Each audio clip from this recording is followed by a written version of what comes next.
Hi friends, welcome back to Ignore Pulse. நம்ம இன்னைக்கு என்ன பார்க்க போறோம் அப்படினா Ignore Courseோட validity டைமும் அதோட கம்ப்ளீட்டோட டைம் லைனும் தான் பார்க்க போறோம்.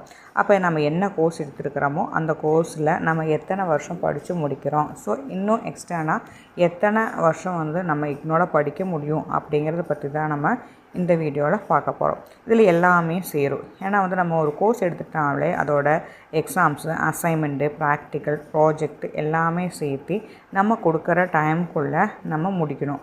அப்படி நம்ம கொடுக்கிற டைம் இப்போ எக்ஸாம்பிளுக்கு சொன்னா இப்போ நீங்க பிகாம் எடுத்துக்கிட்டீங்க அப்படினா நம்ம பிகாம் வந்து 3 இயர்ஸ்க்குள்ள நம்ம முடிச்சிருக்கணும். ஏனா வந்து 3 இயர்ஸை விட நம்ம இக்னோல வந்து எக்ஸ்ட்ரானா ஒரு 2 இயர்ஸும் கூடி கொடுப்பாங்க இல்லையா. அப்ப அப்படி கொடுத்திருந்தாங்கன்னா நம்ம அந்த 3 இயர்ஸ்க்குள்ள நம்மளால முடிக்க முடியல, இல்ல சப்போஸ் எக்ஸ்டர்ன் பீரியட்ல கூட நம்ம முடிக்க முடியல அப்படினா